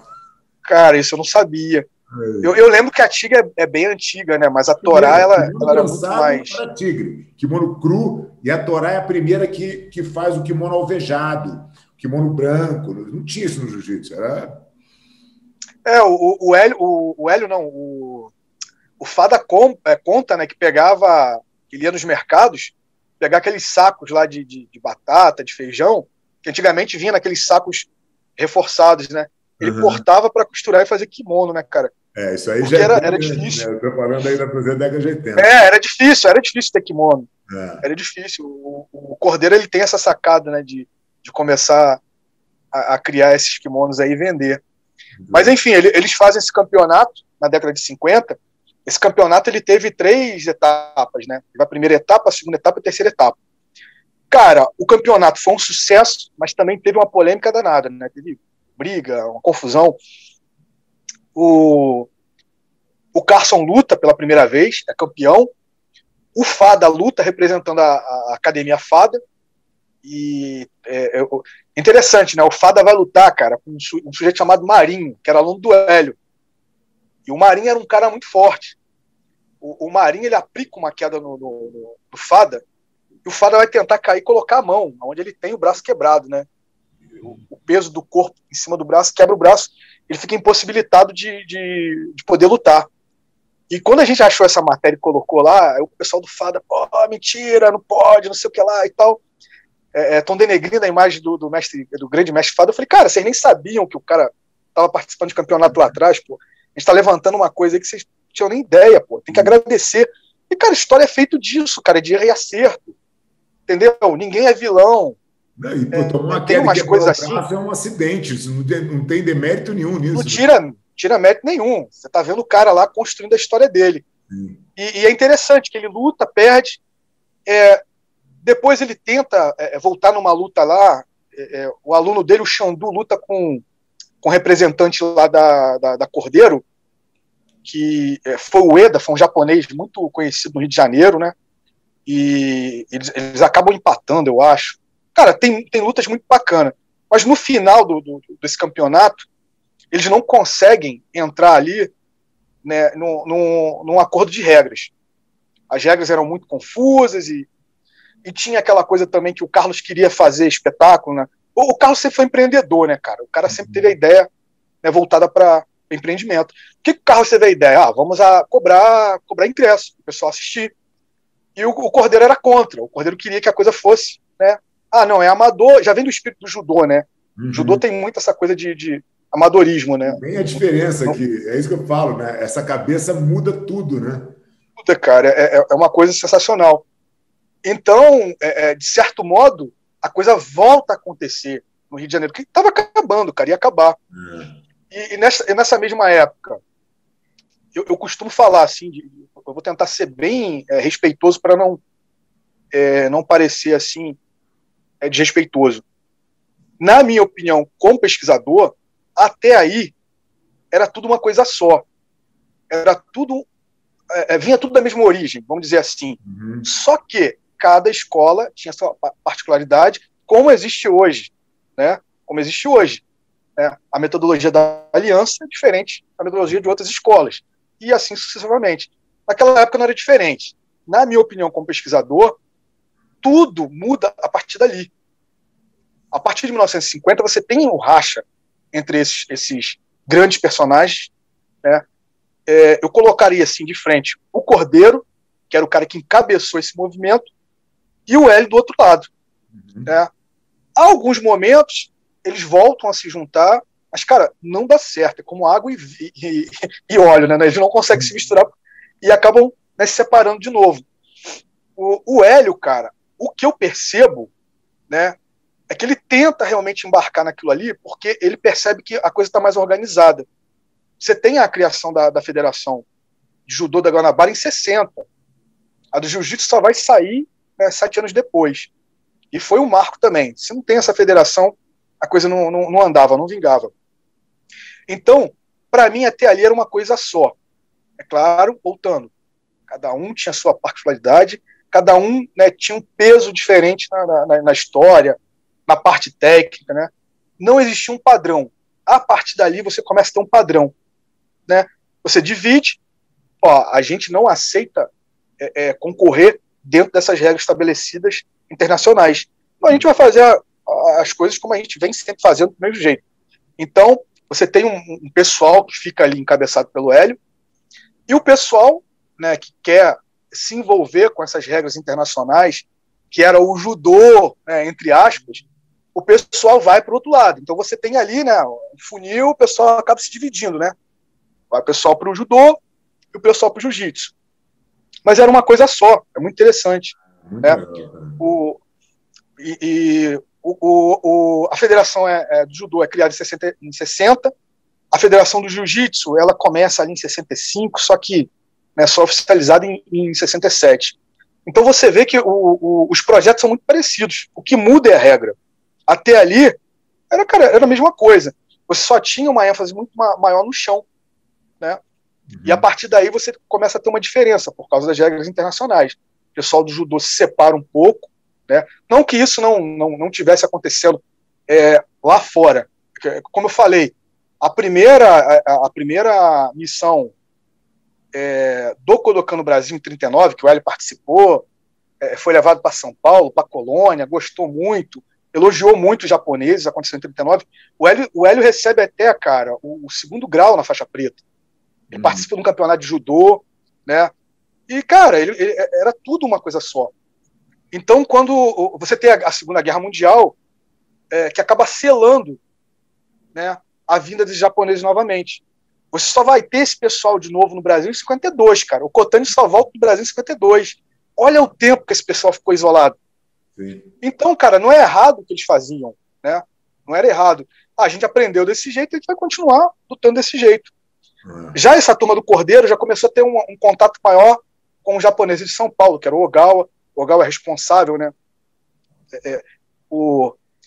Vamos dizer assim, criar esse movimento de um jiu-jitsu mais esportivo, né, com as regras olímpicas, que acabou sendo chamado de judô, né? No Japão também, cara, o judô, esse nome judô, ele só foi oficializado em 1925, 24 para 25 ali, nessa data. Antes todo mundo falava uma coisa só. E no Ocidente sempre teve essa confusão, né, de judô e jiu-jitsu. A partir do movimento olímpico ali, o Kodokan se firma mais nisso, com o Jigoro Kano, em 1920. E o Jigoro Kano, cara, interessante, o Jigoro Kano não era a favor do judô participar das Olimpíadas. Ele sempre foi muito crítico, né, a isso. Ele tinha suas críticas, ele tinha suas reservas. Ele falava que poderiam colocar o beisebol no lugar. Falou, leva o beisebol, cara, deixa o judô de fora. Mas ele era representante do governo japonês, né? Ele fazia parte dessa representação. Se vocês quiserem... Uma propaganda para o Japão incrível, né? Eu não vou me opor. Cara, e a gente conversa muito, né? Eu e o Pedrinho, a gente vê muito isso no Hélio depois, né? Mais ou menos a mesma crítica que o Jigoro Kano tinha lá atrás, o Hélio passa a ter com a federação também. O Hélio vê a coisa meio que se perdendo na essência, e ele começa a criticar, né, aquelas competições. Tem 2 pontos, né, que eu queria fazer contigo, que essa da federação é de fato, depois ele passa a usar a faixa azul como protesto e tal, mas tem uma questão que eu acho que é importante também, que o Hélio, em algum momento, ele tenta fechar, né, como se o conhecimento o conhecimento dele fosse suficiente, que ninguém abaixo dele precisasse sair para nada, né? Inclusive o Hollis sai e conta, depois o Carson sai, né? E as pessoas vão saindo ali e vai se desenvolvendo fora do guarda-chuva do Hélio, né? Então ele tentou também manter esse controle do máximo de tempo que ele pôde, até a hora que realmente perdeu o controle totalmente, né? E a coisa realmente vai para um outro lado, né? Você vê que ele se afasta totalmente. E desde então, ele sempre que podia, ele criticava de alguma forma, né? Esse jiu-jitsu mais esportivo. Porque realmente, cara, o Hélio, ele vem de uma época totalmente diferente, né? Uma época realmente que você lutava como profissional, mas as lutas do Hélio, né, foram mais ali para defender as coisas que eles acreditavam, né? Então, tudo estava muito voltado para o pessoal, né? Claro, o profissional também, né? O Carlos sempre esteve por trás disso. Mas o Hélio levava essas coisas muito pro lado pessoal, né, cara? O Hélio era um soldado. O que o Carlos mandava ele fazer, ele ia fazer, cara. Que ele realmente colocou essa mentalidade, né, cara, dentro da filosofia do jiu-jitsu e das gerações. Eu, quando lutei o Vale Tudo de 91, eu me lembro da preleção do mestre João Roberto Barreto no nosso vestiário, como se fosse hoje, dizendo assim, a responsabilidade que a gente estava tendo de representar um legado que tinha sido construído até ali com muito sangue, suor e lágrimas, e que tudo que fosse parte do nosso corpo, dente, nariz, olho, braço, tudo virava medalha dentro da história, que aquilo era, que o nosso corner não tinha toalha. Quer dizer, essa mentalidade eles conseguiram embutir, né, cara, pelo menos na geração até a minha, como uma coisa realmente de defender o jiu-jitsu, defender uma ideia, né? O Hélio, de certa forma, ele era muito submisso ao Carlos, né? O Carlos mandasse ele pular no mar, ele pulava, não tinha essa. Ele era um soldado preparado para aquilo. Então, de certa forma, ele esperava essa submissão de outras pessoas, né? Como os sobrinhos, né? Filhos, sobrinhos, primos, todo mundo, né? O que não aconteceu. Né? Então, ele se fecha um pouco naquele mundo dele e acaba só ensinando algumas pessoas, né? Que ele tinha um pouco mais de confiança. Mas você vê que até o final da vida, ele sempre que podia dava, né, uma cutucada sempre. No jiu-jitsu esportivo. Sim. Mas é muito interessante, cara, essas histórias, esses períodos, e mais uma vez, a gente vê que é uma construção coletiva e que não é uma coisa, né, do nada, cara. As coisas vêm acontecendo devido, né, a alguns momentos, né, algumas coisas que acontecem durante o percurso desses personagens, ou da própria modalidade, né? A gente olha para o judô e é a mesma coisa, cara. O judô criado na década de 1880 não é o mesmo judô da década de 1890, não é o mesmo judô ali do começo do século XX, não é o mesmo judô pós-guerra. E o jiu-jitsu não é diferente, cara. Então, por isso que é importante você analisar, né, o contexto de todos esses períodos e ver que realmente são construções, né? Cada personagem, cada período tem um peso muito importante na história. Elton, pô, a gente já explodiu o nosso tempo aqui, mas o papo estava muito bacana, cara. Pô, parabéns aí pela tua pesquisa, pelo teu trabalho, porra, com uma profundidade, né, cara? Acho que você é, sem dúvida, hoje no Brasil, o maior historiador de arte marcial que tem.